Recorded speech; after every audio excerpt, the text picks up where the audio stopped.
이 앞선 스마트 교육 시스템을 가지고 세계의 교육 정상들이 회담을 했습니다.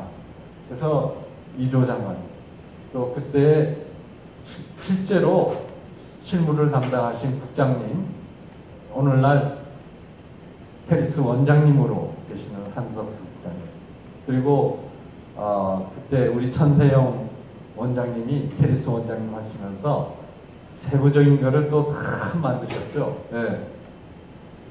그리고 우리 저 김철균 후임 원장님은 그때 청와대 비서관으로 계셨고, 우리 곽덕훈 지금 직함이 어떻게 되시나요? 회장님이신가요? 회장 하시다가 사장 하시다가 부회장이신가요? 네. 뭐 직함이 워낙 바뀌셔가지고 그때 교육방송 사장 하시면서 또 많이 도와주시고, 이옥화 교수님, 또 여기 그냥 앉아 계시는, 웃으면서 계시는 우리 존경하는 김일숙 본부장님, 저 뒤에서 지금 아까 들어올 때 인사하고서는 지금 갑자기 사라지셨는데 장상현 박사님 어디 가셨어요? 캐리스 장상현 본부장님, 뭐 등등 엄청난 분들이 그때 도와주셨는데 이 자리에 다 계십니다. 혹시 제가 이 자리에 계신데도 불구하고 빠뜨리고 말씀 안 했으면 용서해 주시기 바랍니다. 제가 한 가지, 여러 가지를 못하는데 한 가지 잘하는 게 있습니다. 그거는 시간 내에 제 얘기를 마치는 겁니다. 제가 오늘 50분 배정을 받았는데 지금 11시까지 끝내게 돼 있는데 실제로 할 수 있는 시간은 25분이기 때문에 제가 25분 내에 모든 발표를 다 마치겠습니다. 특히 오늘은 날씨가 덥거든요.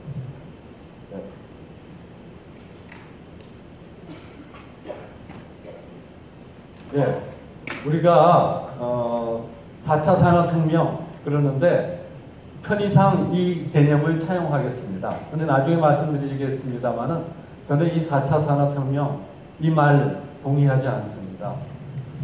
어쨌든 이 새로운 시대에 인간 노동이 변하고 있습니다.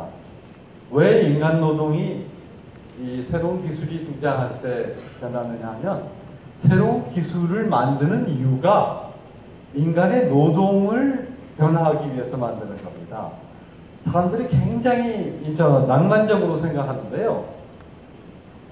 여름날 가로수 있잖아요.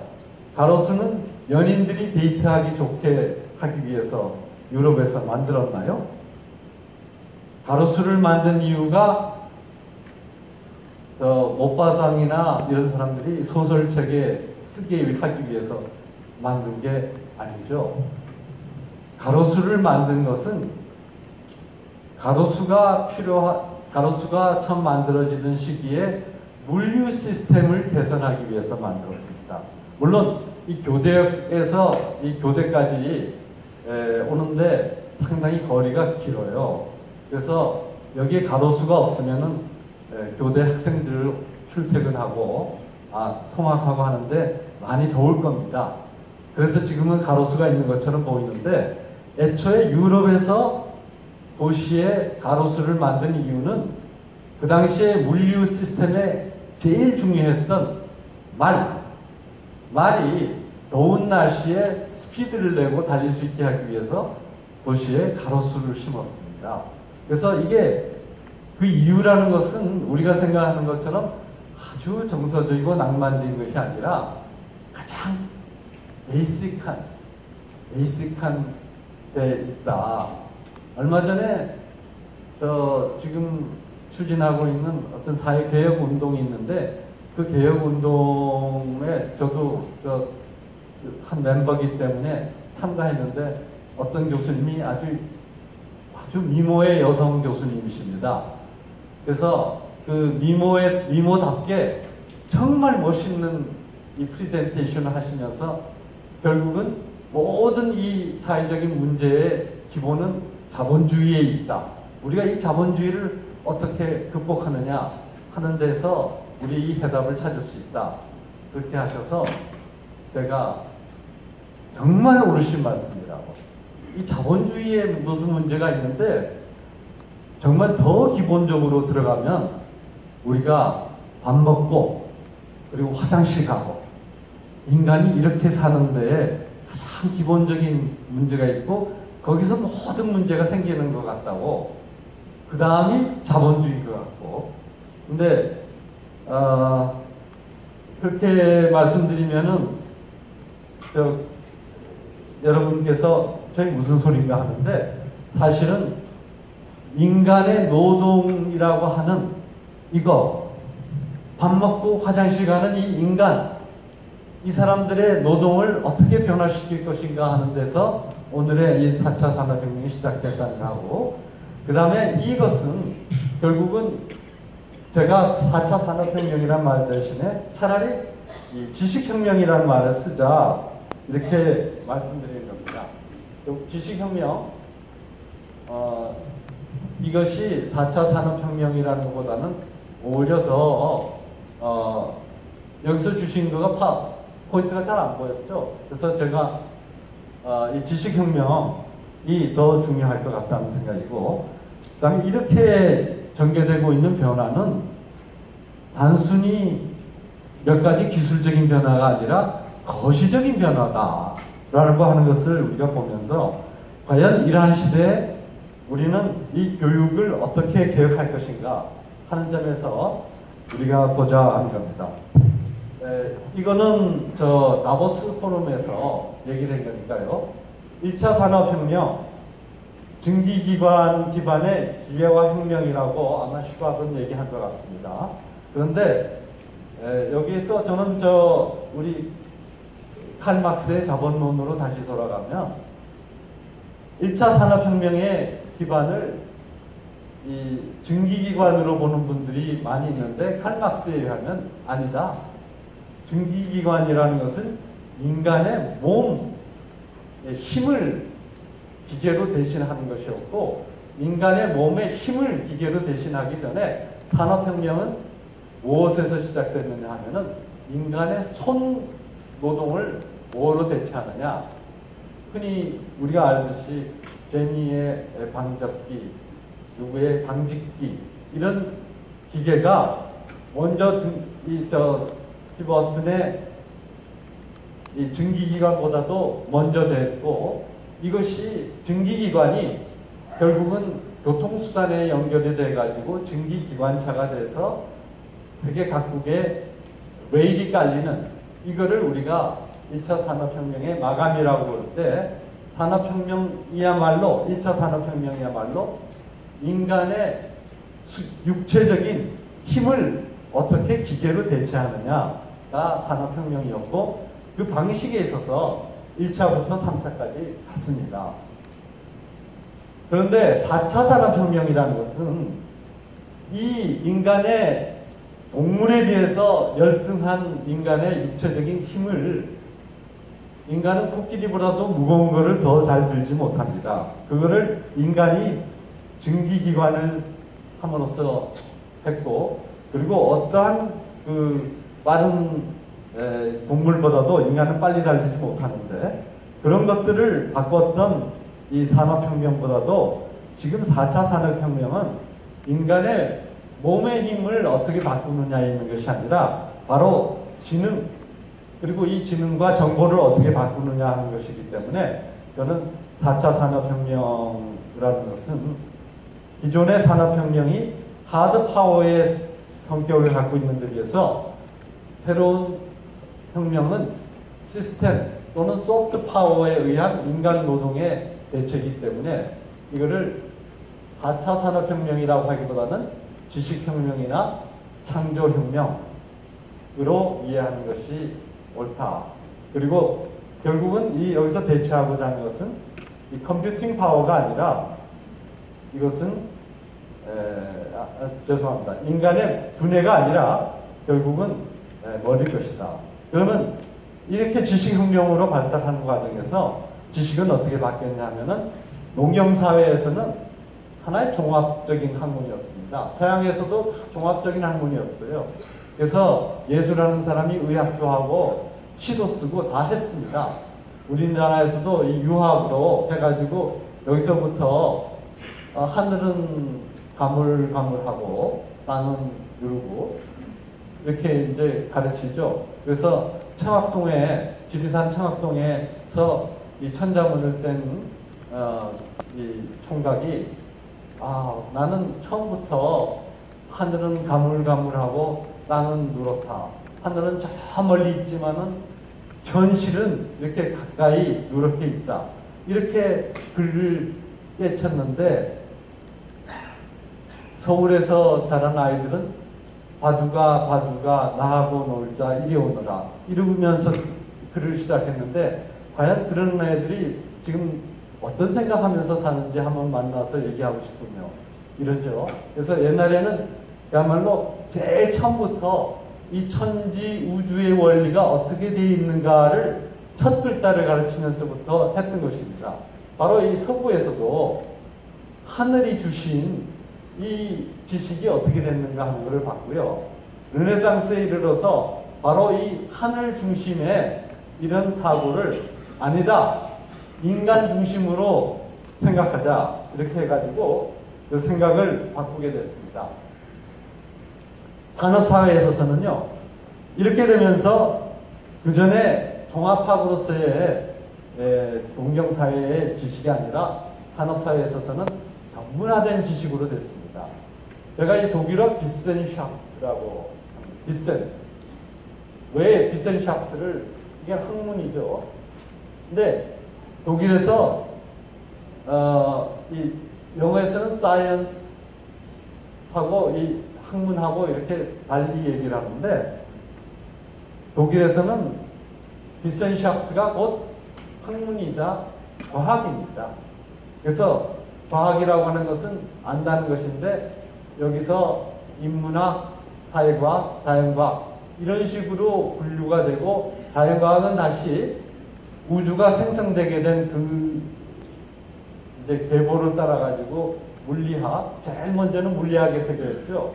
그러고서 이 구성 성분이 어떻게 되느냐에 따라서 세상이 달라지고, 그 다음에 이제 생물이 탄생하고, 이 우주의 탄생이 이렇듯이 이런 순서에 따라서 쭉 자연과학을 예를 들면은 이런 여러 학문이 나눠지듯 이것이 이 산업사회의 전문화된 지식의 형태였습니다.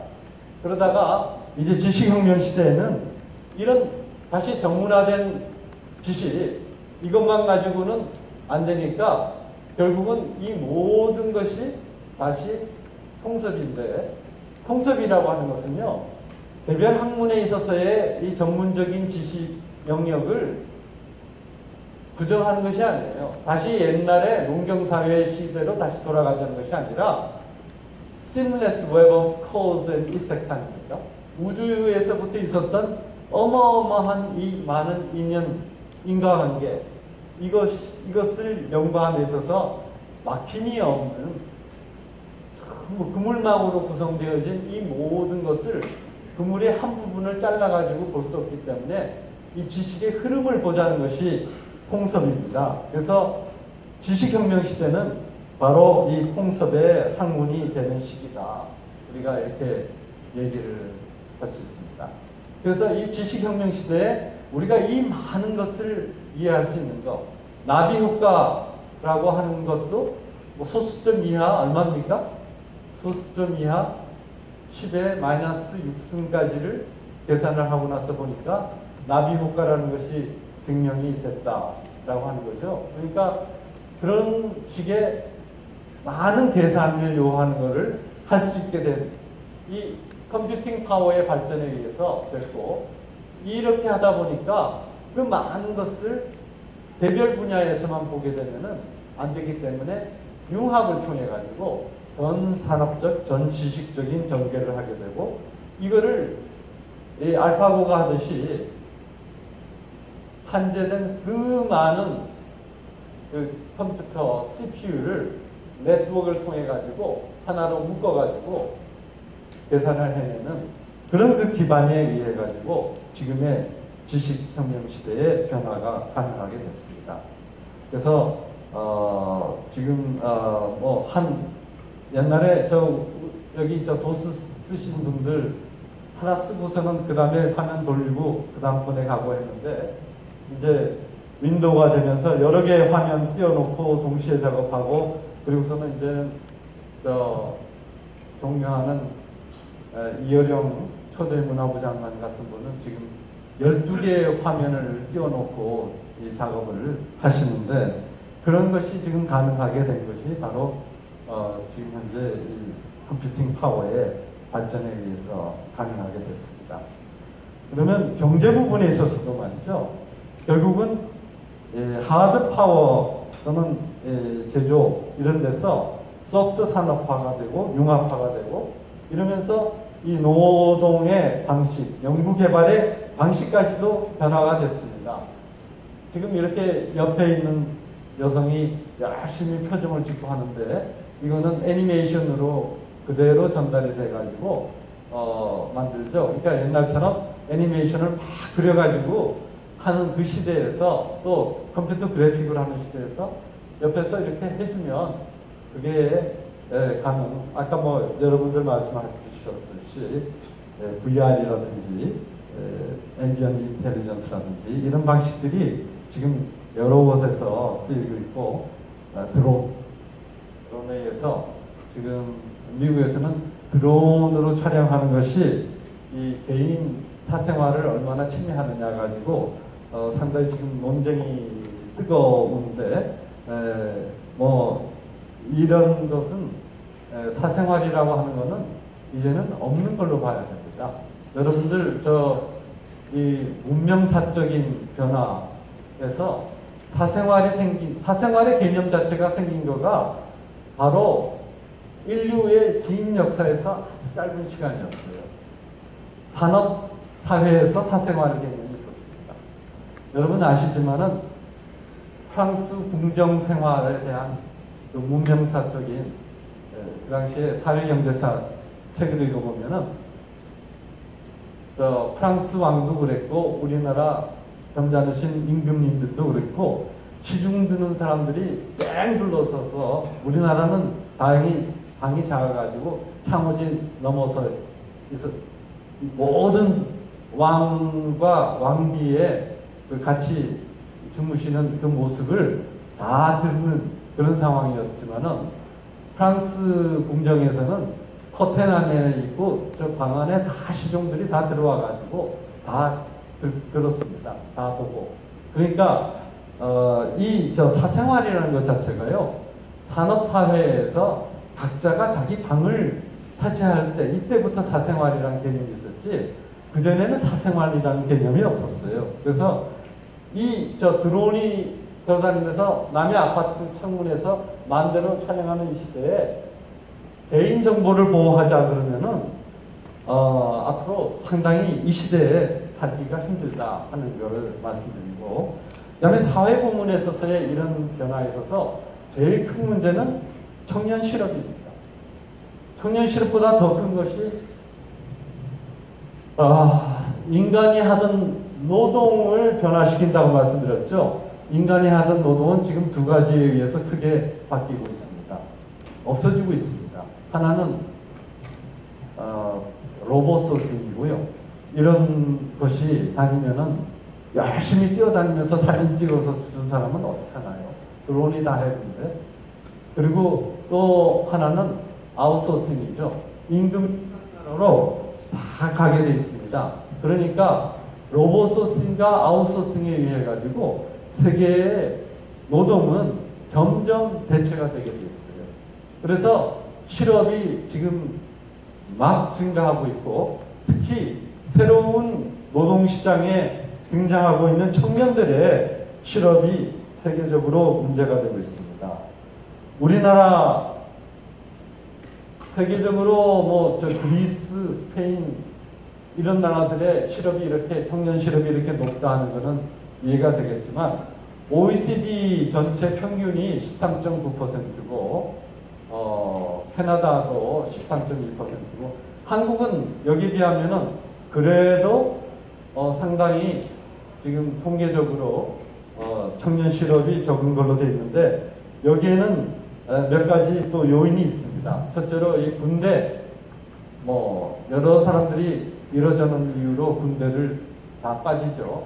눈이 아파서 빠지는 분도 있고 척추가 아파서 빠지는 분도 있고 또 다리가 아파서 빠지는 분도 있고 많이 빠지는데도 불구하고 청년들의 한참 일하는 노동 연령대의 많은 부분을 우리나라에서는 군대에서 잡아주고 있고요. 또 우리나라는 노동시장에 진출하는 시간이 굉장히 늦어졌습니다. 왜냐하면 고등학교를 졸업하고 70% 한때는 80% 가까운 사람들이 대학에 가는 이런 미친 나라는 한국밖에 없습니다. 그러니까 이런 나라에서 그런 요인들에 의해 가지고 우리나라는 취업 통계로 잡힐 많은 숫자들을 갖다가 잡아주고 있기 때문에 우리나라가 통계적으로는 이건 속이는 통계가 아니고 통계적으로는 이렇게 적습니다.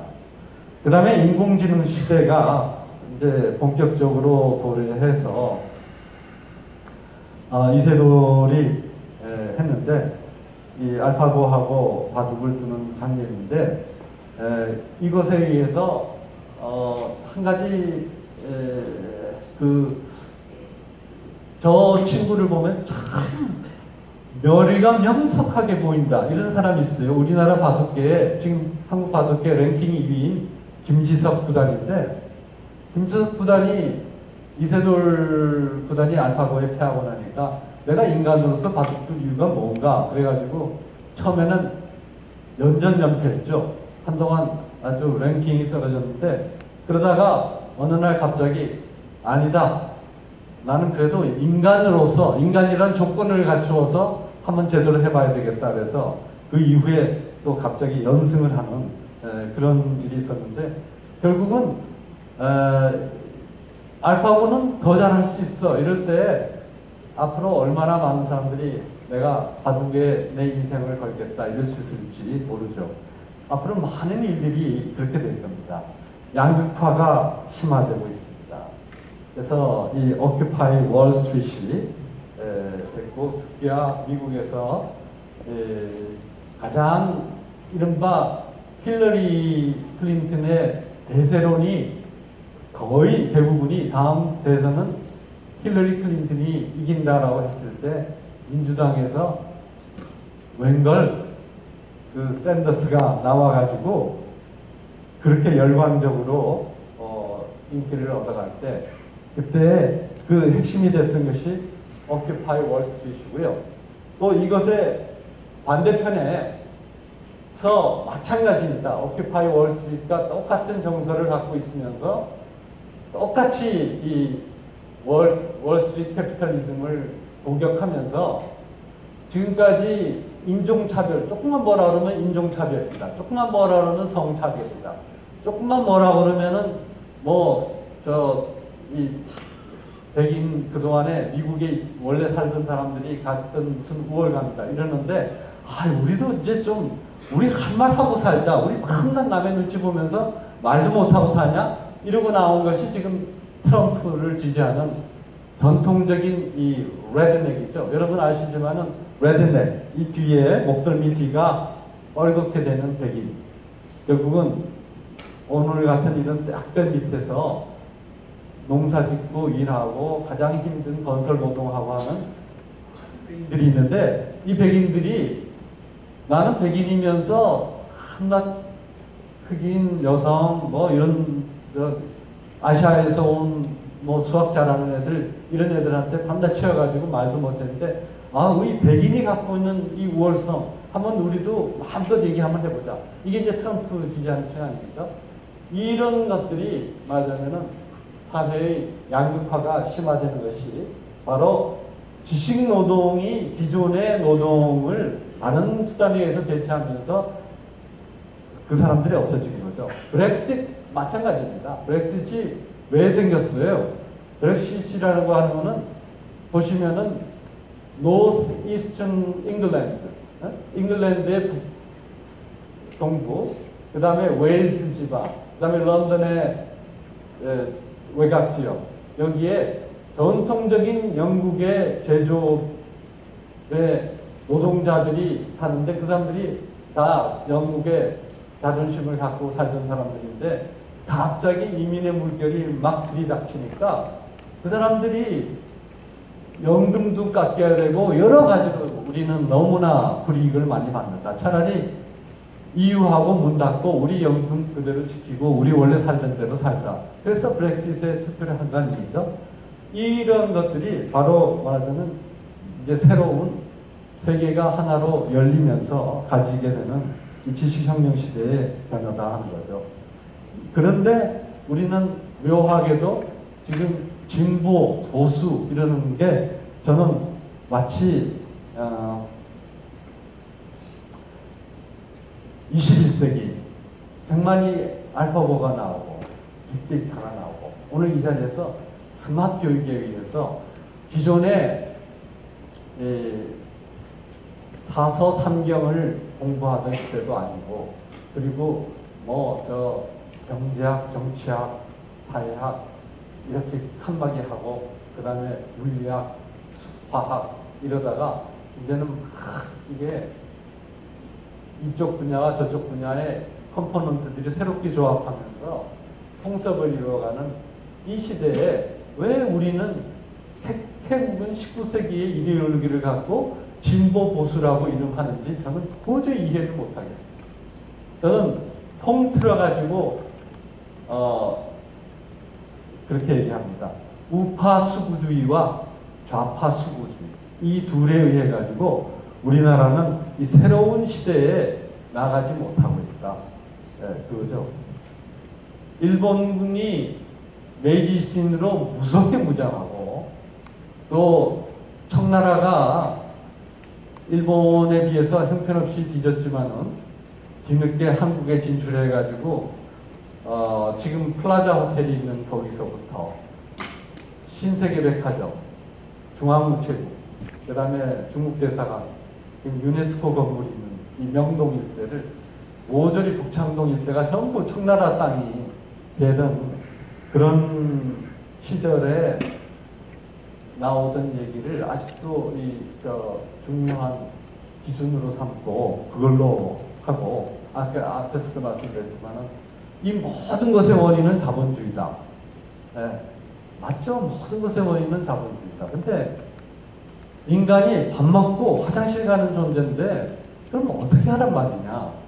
거기에 대해서 무슨 대안이 있느냐라고 하는 것과 마찬가지로 지금 이 성장 분배의 이분법적인 사고 가지고는 성장이 우선이다, 분배가 우선이다 이거 가지고는 지금 이 새로운 지식혁명 시대의 사회적인 변화를 따라갈 수가 없다 하는 겁니다.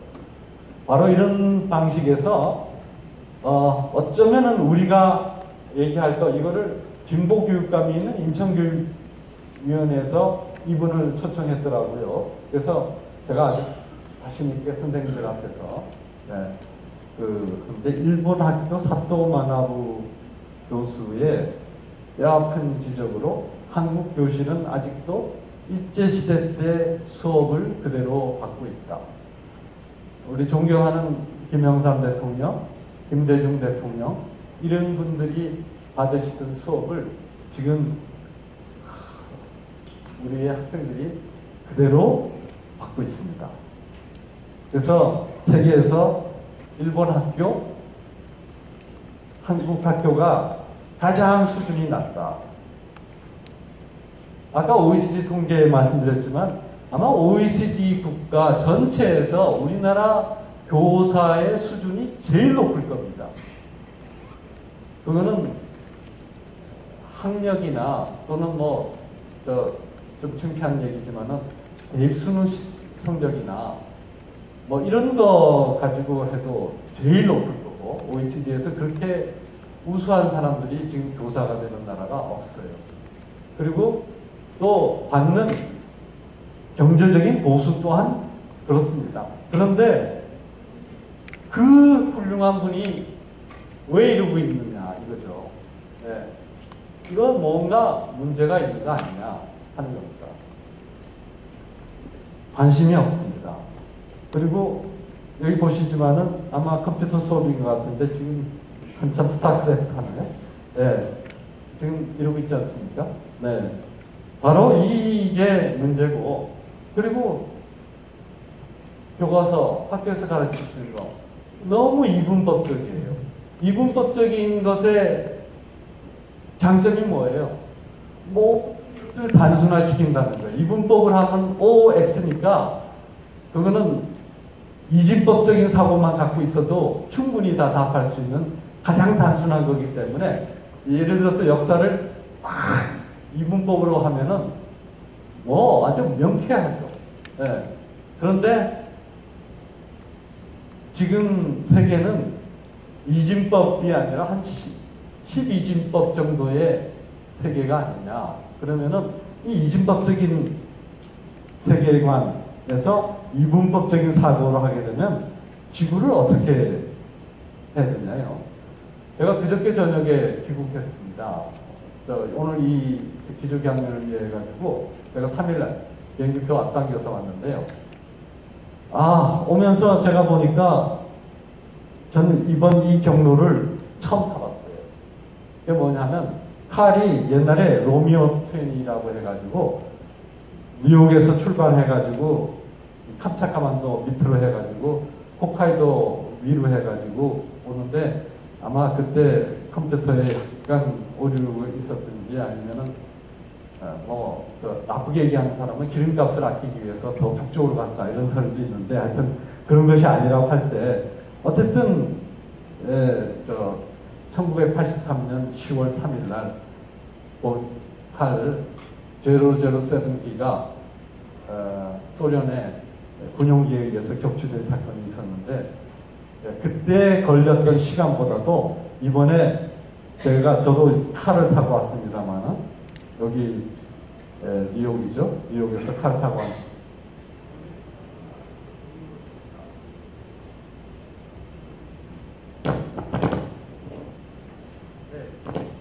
배터리가 다 된 말이죠. 그래서 아무리 까불어도요 에너지가 없으면 못 견딥니다. 그래서 우리가 지금 좋은 얘기하지만은 컴퓨터 전원 나가보세요. 무인 자동차 그러지만은 그 에너지 전기 없으면은 안 됩니다. 그래서 미래를 연구할 때는 에너지가 굉장히 중요한데요. 그래서 제가 빨리 끝내라는 말씀으로 알고 빨리 가겠습니다. 제가 타고 온 비행기는 이번에 제가 처음 그 코스로 왔는데 헬기가 새로 개발한 것 같아요. 북극 항로입니다. 그래서 여기에서 그대로 캐나다 동쪽 해안을 따라서 직진해가지고요. 노스폴 거기를 거쳐가지고 이렇게 거쳐가지고 몽골 위로 해가지고 서해 바다로 들어왔어요. 뉴욕에서 출발한 비행기가 서해 바다로 들어오는 건 전 생전 처음이었어요. 그래서 지구 온난화라고